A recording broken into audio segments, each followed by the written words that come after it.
बिस्मिल्लाहिर्रहमानिर्रहीम सल्लल्लाहु अला मुहम्मद सल्लल्लाहु अलैहि वआलिहि वसहबिहि व अहबाबिहि व ज़ुर्रिय्यातिहि व अहले बैतिहि व अहले ताअतिक अजमाइन व कुल्ली उम्मती व बारिक वसल्लम। नाज़रीन,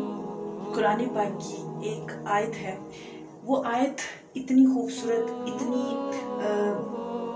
दिल को सुकून देने वाली, इत्मीनान और तसल्ली देने वाली आयत है कि जब भी आप कभी अपने आप को गैर महफूज तसव्वुर करें, तसल्ली और सुकून की उस वक्त ज़रूरत महसूस हो रही होती है कि कोई आपको सेफ्टी का एहसास दिलाए, आपको तहफ़्फ़ुज़ का एहसास दिलाए, कोई आपको इत्मीनान अता फरमाए, आपको सुकून दे, तो एक ही ज़ात है जो आपको आपकी निगहबानी कर सकती है, जो आपकी सबसे बेहतरीन निगहबानी कर सकती है और जो आपको उस तरह सुकून देता है और उस तरीके से आपको सेफ्टी देता है जैसे सेफ्टी और जैसी हिफाजत दुनिया में आपकी और कोई नहीं कर सकता। और वो आयत है कुरान पाक में, आप पढ़ते रहिए इस तरह से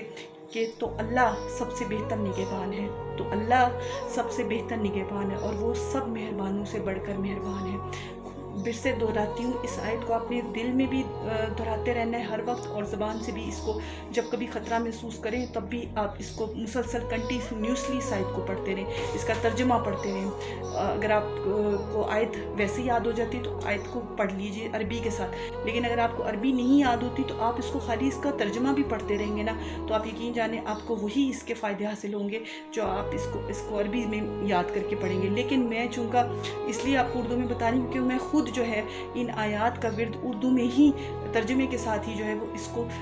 ज़हन और अपनी दिल में और अपनी ज़बान में जो है हर वक्त इसको जारी रखती हूँ। इसलिए उर्दू तर्जुमे को मैं ज़्यादा जो है वो आयात की अरबी से ज़्यादा उसको उर्दू तर्जुमे को आसानी से ज़्यादा पढ़ लेती हूँ, याद रहता है मुझे, तो मैं तर्जुमे पर ज़्यादा जो है फोकस करती हूँ कुरान पाक के।